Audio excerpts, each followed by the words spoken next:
आदिक मास के 11वें अध्याय की कथा। नारद जी बोले, हे मुने, सब मुनियों से भी महाकठिन ऐसा कौन सा तप उस बाला ने किया, सो हमसे कहिए। तब नारायण बोले, वह बाला सनातन शिव का अत्यंत उग्र तप करने लगी, जिनके सर्पों के आभूषण नंदी भृंग से सेवित 24 तत्वों और तीनों गुणों से स्तुत्य किए गए महा आठों सिद्धियों और प्रकृति पुरुष वस्तु और जटा मुकुट से शोभित बाल में अर्धचंद्र ऐसे शिव को उद्देश्य करके वह बाला ग्रीष्म ऋतु के सूर्य में पंच अग्नि में स्थित हो दुष्कर तप करने लगी। हेमंत तथा शिशिर ऋतु में ठंडे जल में स्थित मुख जल के ऊपर इस तरह दिखाई देता रहा जैसे कमल शोभायमान होता है। उसका ऐसा उग्र तप सुन इंद्र महाचिंता को प्राप्त हो गया। हे अर्जुन, सब देवताओं को और ऋषियों को सहारने योग्य ऐसे उग्र तप में प्रवृत्त हुई ऋषि कन्या को 9,000 वर्ष बीत गए। फिर पार्वती पति शंकर ने उसके तप से प्रसन्न होकर अपना अगोचर रूप दिया। उस रूप को देखकर वह कन्या झटपट खड़ी हो गई, मानो उसके देह में प्राण आ गए। तब से उसका शरीर जो दुर्बल हो गया था, मानो हष्ट पुष्ट हो गया है।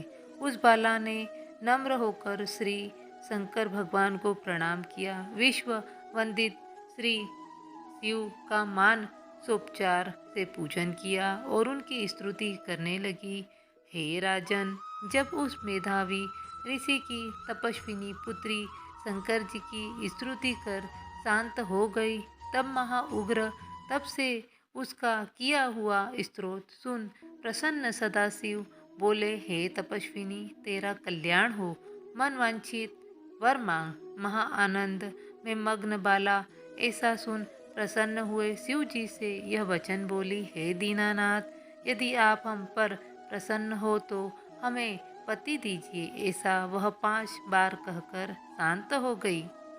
तब शिव जी मुनि बाला से बोले, कन्ये, तूने जो अपने मुख से कहा वैसा ही होगा। तूने 5 बार पति मांगा, सो हे बाला, तेरे 5 पति होंगे। कृष्ण जी कहने लगे, शिव के ऐसे अनिति प्रिय वचन सुन वह बाला बोली, हे सदाशिव, एक स्त्री का एक ही पति हो सकता है, कहीं भी 5 स्त्री पति वाली न देखी न सुनी। एक पुरुष 5 स्त्री तो हो सकती है, मैं 5 पतियों वाली कैसी होंगी? आपको ऐसा कहना योग्य नहीं। हे प्रभु, ऐसा वरदान देने से आपको ही लज्जा होगी। उस बाला के ऐसे वचन सुन श्री शिव जी बोले कि इस जन्म में नहीं, अगले जन्म में होंगे। महातु तपोबल से योनि से उत्पन्न नहीं होगी और वहाँ भर्ता से उत्पन्न सुख को प्राप्त हो परम पद को प्राप्त होगी।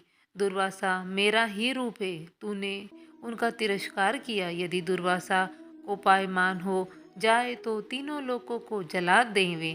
तूने अत्यंत ब्रह्म तेज का तिरस्कार किया। तूने भगवान के प्रिय पुरुषोत्तम मास का व्रत नहीं किया, जिसे श्री कृष्ण ने सब ऐश्वर्य सौंप दिया है।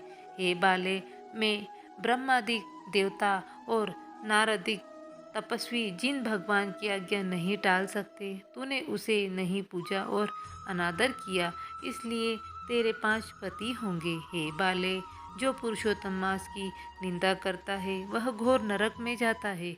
उसके विपरीत कभी भलाई नहीं होती। जो पुरुषोत्तम मास के भक्त हैं वह पुत्र पौत्र और धन से युक्त हैं। इस लोक तथा परलोक से सिद्धि को प्राप्त होते हैं।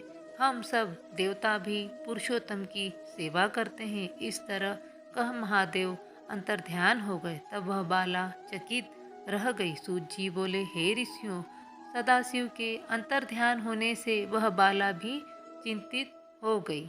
11वां अध्याय समाप्त।